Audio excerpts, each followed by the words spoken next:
रोज की तरह आज भी देवकी ने अंडा करी का ठेला लगाया था और वो आवाज दे रही थी, आइए आइए, गर्मा गर्म अंडा करी के साथ जीरा फ्राइड राइस खाइए, एक बार खाएंगे तो बार बार खाएंगे।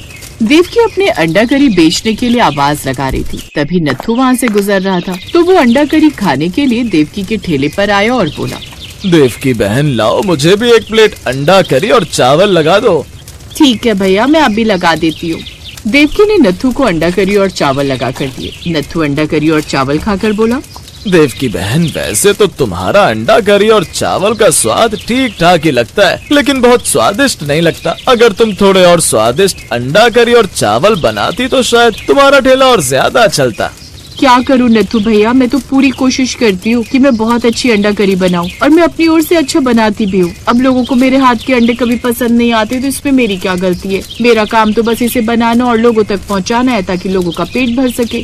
ठीक है बहन, अब तुम भी क्या कर सकती हो। अच्छा मैं चलता हूँ। देवकी अंडा करी का ठेला लगाया करती। उसका अंडा करी का ठेला बहुत तो नहीं चलता था पर थोड़ा बहुत चल जाया करता था जिससे पैसे आ जाते थे। उसका पति सुखराम मजदूरी का काम किया करता था। अब शाम को देवकी घर आई तो सुखराम बोला, देवकी मुझे बहुत भूख लगी है, कुछ खाना तो खिला दो। हाँ जी, मैं थोड़ी सी अंडा करी बचा कर ले आई हूँ। ऐसा करती हूँ कुछ रोटियाँ बना देती हूँ, फिर आप खा लेना।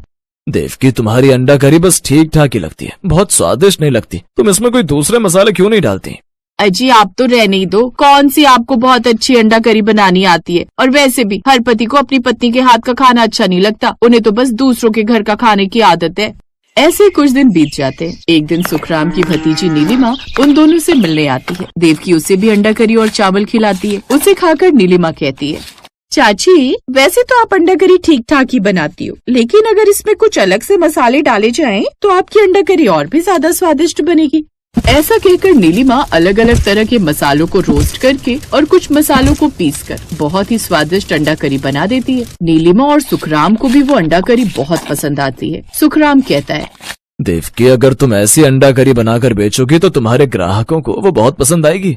अगले दिन से देवकी वैसी अंडा करी बनाकर बेचने लगती है। उसके ठेले पर दो लड़के आते हैं। देवकी उन्हें अंडा करी लगा कर देती है। वो लड़के अंडा करी खाकर कहते हैं, देवकी दीदी आज तो आपकी अंडा करी में बहुत ही स्वाद आ रहा है, मुझे एक और प्लेट अंडा करी दे दो। देवकी बहुत खुश हो जाती है और उसे एक और प्लेट अंडा करी दे देती है। अब नए तरीके से बनाई हुई अंडा करी लोगों को बहुत पसंद आ रही थी और देवकी का ठेला बहुत चल रहा था और उसकी अच्छी खासी कमाई भी हो रही थी। कुछ दिनों बाद देवकी अपने मन में सोचती है, मैं इतनी अच्छी अंडा करी बनाती हूँ और सिर्फ 50 रुपए प्लेट बेचती हूँ। मुझे तो अपने अंडा करी के दाम बढ़ा देने चाहिए। दाम बढ़ाने के बाद भी लोग मेरी अंडा करी इतनी खरीदेंगे और मुझे पैसे भी ज्यादा मिलने लगेंगे। यही सोचकर देवकी अपने अंडा करी के रेट 80 रुपए प्लेट कर देती है। जब ये बात सुखराम को पता चलती है तो वो देवकी को समझाते हुए कहता है, देवकी तुम्हें अपने अंडा करी के रेट इस तरह नहीं बढ़ाने चाहिए। लालच इतनी अच्छी बात नहीं होती। अजी इसमें लालच की क्या बात है, मैं इतने सारे मसाले डालकर इतनी मेहनत करके अंडा करी बनाती हूँ। अगर थोड़े से ज्यादा पैसे ले भी लिए तो इसमें क्या ही बुरा है। अब अगले दिन एक ग्राहक देवकी के पास आता है और उसका रेट सुनकर कहता है, देवकी दीदी आपने अंडा करी के रेट क्यों बढ़ा दिए? आपको ऐसा नहीं करना चाहिए था। ठेला मेरा है और मर्जी भी मेरी है, तुम्हें खाना है तो खाओ, नहीं तो जाओ यहाँ से। नहीं नहीं देवकी दीदी कोई बात नहीं, मुझे एक प्लेट अंडा करी लगा दो। अब देवकी उसे अंडा करी लगा देती है। महंगा होने के बाद भी ग्राहक अंडा खरीदना बंद नहीं कर रहे थे, इसलिए देवकी का लालच और बढ़ता गया और अब उसने अपने अंडा करी के रेट 100 रुपए प्लेट कर दिए। सुखराम ने फिर उसे समझाते हुए कहा, देखो देवकी तुम्हें इस तरह से अपने अंडा करी का दाम नहीं बढ़ाना चाहिए। लालच अच्छी बात नहीं होती।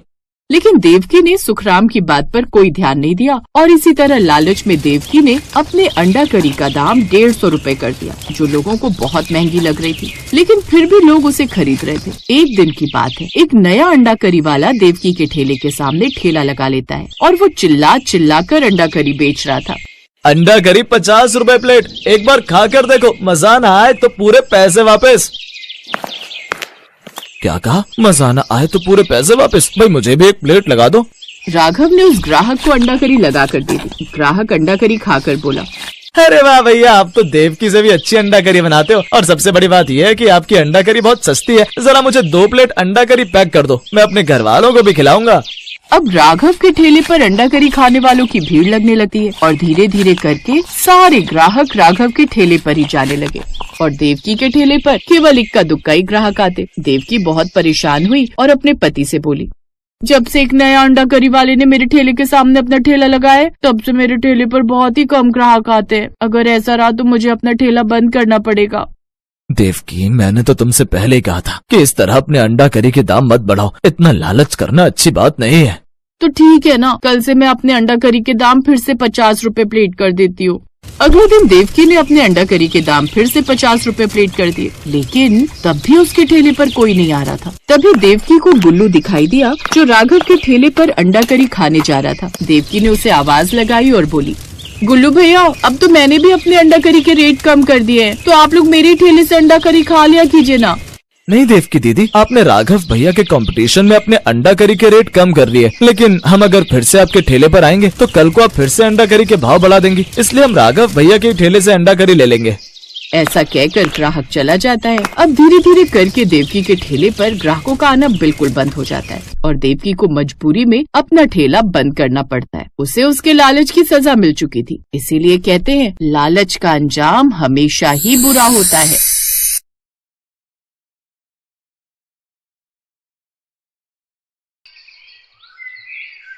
पाव भाजी आ गए रे भाई, बम्बई की मशहूर पाव भाजी अपने गांव आ गए भाई। आ जाओ भैया। ए भैया बताओ। हाँ भाई साहब बताओ, कितनी प्लेट लगा दूं? ए भाई, अकेला आया हूं तो एक ही प्लेट लगाओगे ना यार। और सुनो, जरा एक बात तो बताओ, तुम्हारा ठेला तो यहाँ कई सालों से देख रहा हूं मैं, फिर तुम्हारी पाव भाजी बम्बई कब होकर आ गई भाई? अरे भैया, पाव भाजी नहीं बल्कि मैं होकर आया हूं बम्बई। वहां पूरे 6 महीने एक होटल में काम सीखा, और काम क्या, सच बोलूं तो पूरा दिल लगाकर ये पाव भाजी बनाना ही सीखा मैंने। आपने मेरे बाबा को देखा होगा यहाँ पर ठेला लगाते, मैंने तो बस अभी अभी काम संभाला है। हाँ, जानता हूँ तुम्हारे बाबा को, भोला यही नाम है ना उनका। कई बार खा के गया हूँ उनके हाथ की बनी पाव भाजी, और मुझे तो उन्हीं के हाथों वाला स्वाद चाहिए भाई। ये बम्बई का मुझे कुछ नहीं पता। आप बिल्कुल भी चिंता ना करो भैया, ऐसी पाव भाजी खिलाऊंगा आपको कि हर रोज आओगे मेरे ठेले पर। ये लो, खा के देखो, और जो मेरी बात गलत हो तो कहना। इतना कहकर शंकर ने उस ग्राहक की तरफ गर्मा गर्म पाव भाजी की प्लेट बढ़ा दी और फिर, हाँ भैया अब बोलो, मजा आया कि नहीं? अच्छी थी, पर ईमानदारी से बताऊं तो तुम्हें बम्बई जाने के बजाय अपने बाबा से ही पाव भाजी बनाना सीखना चाहिए था। वैसे अभी भी कुछ बिगड़ा नहीं है, वापस से वही स्वाद ले आओ तो बम्बई से लोग यहाँ आएंगे तुम्हारी पाव भाजी खाने। अरे बड़ा मजाकिया हो भैया तुम तो है। उस ग्राहक की बात पर शंकर ने ज्यादा ध्यान नहीं दिया, क्योंकि सच तो ये था कि शंकर कभी अपने गांव से बाहर गया ही नहीं और पाव भाजी बनाना उसने थोड़ा बहुत अपने बाबा भोला से ही सीखा था, और अब भोला के बीमार पड़ने की वजह से उसे ही सारा काम संभालना था, जिसके लिए उसे मेहनत से ज्यादा तरकीबें लड़ाने में भरोसा था। क्या रे शंकर, आज भी सारी भाजी बचा लाया? क्या चक्कर है, तू ठेला लगाता भी है या नहीं? बाबा कसम से पूरा दिन खड़ा रहा धूप में, पर मुश्किल से 2-4 लोग ही खाकर गए। ऊपर से चिल्ला चिल्ला कर मेरा गला और फटे बांस जैसा हो गया। तो जरूरत क्या थी इतना हल्ला मचाने की? है, मैंने तुझे कितनी बार समझाया, पाव भाजी के स्वाद पर काम कर, मसालों को धीमी आंच पर भून और सब्जियों को भी खूब अच्छे से पका है, और पाव भी रोज के रोज एकदम ताजे बनाया कर, तब जाकर लोग पसंद करेंगे तेरी पाव भाजी। ओफ ओ बाबा, जीवन भर ऐसे ही मेहनत करते रहे आप हैं, और क्या हासिल कर लिया आपने? हम हमेशा गरीब रहे और अब पहले से भी ज्यादा गरीब हैं, तो आप मुझे मेरे हिसाब से काम करने दो। मुझे पता है कि पाव भाजी कैसे बनानी है और फिर कैसे बेचनी है। हाँ, कुछ नहीं जानता है तू, है? मैं देख नहीं रहा हूं क्या? ये भाजी तूने परसों बनाई थी और आज भी पूरा का पूरा बर्तन भरा हुआ है। देख बेटा, ऐसे काम नहीं चलेगा। तू एक बार ठंडे दिमाग से मेरी बात सुन तो सही। मुझे कुछ नहीं सुनना है बाबा, मैंने सोच लिया है, मैं जा रहा हूं शहर। अब वहीं जाके अपनी पाव भाजी बेचूंगा। भले ही कम लोग खाकर जाएं, पर वहां शहर में कम से कम पाव भाजी का दाम तो बढ़िया मिलेगा। भोला ने शंकर को समझाने की बहुत कोशिश की, लेकिन वो तय कर चुका था। उसने भोला को अपने एक रिश्तेदार के भरोसे छोड़ दिया और खुद शहर जाकर अपना पाव भाजी का ठेला लगाने लगा। शुरुआत में शंकर का अंदाजा बिल्कुल सही साबित हुआ। पाव भाजी का दाम बढ़ाने के बावजूद शहर में शंकर की अच्छी कमाई होने लगी और इससे शंकर बहुत खुश था। फिर एक दिन, सुनिए, क्या रेट है आपकी पाव भाजी का? जी ये आपके लिए फ्री है। हैं? ऐसे कैसे? सबको फ्री में बांटते हो क्या? नहीं नहीं, सबके लिए फ्री नहीं है, बस आपके लिए ही फ्री है। अच्छा, और मुझ पर इतनी मेहरबानी किस लिए? मेहरबानी जैसी तो कोई बात नहीं है मैडम जी। वो क्या है कि मैं हर रोज आपको यहाँ आते हुए देखता हूँ और ये भी देखता हूँ कि आप कैसे उन सड़क किनारे बैठे गरीब बच्चों को मुफ्त में खाना खिलाती हैं।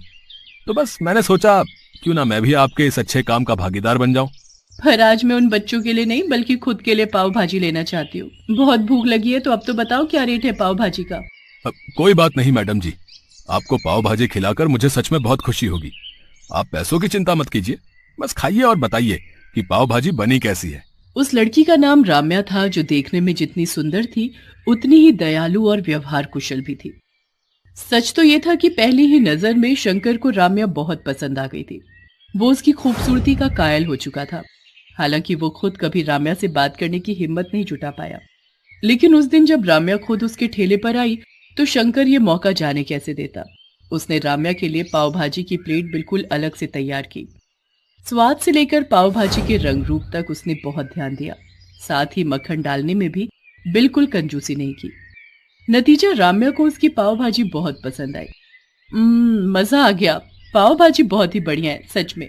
बट देखो, तुम्हें इसके पैसे तो लेने ही होंगे, प्लीज ये पैसे रख लो। नहीं नहीं मैडम जी, पैसे तो मैं आपसे नहीं लूंगा।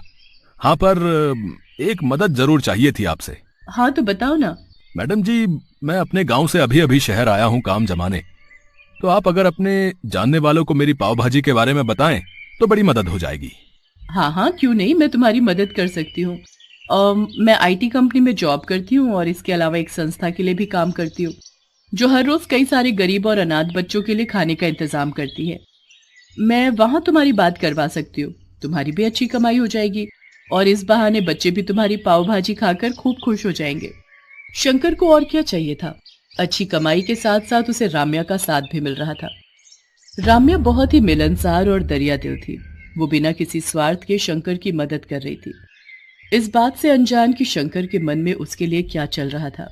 क्या बात है, मैंने शहर आकर सच में बहुत ही अच्छा किया। राम्या मैडम की मदद से कितने सारे ऑर्डर मिल गए पाव भाजी के। अब तो सारा दिन धूप में ठेला लेकर खड़े रहने की भी जरूरत नहीं।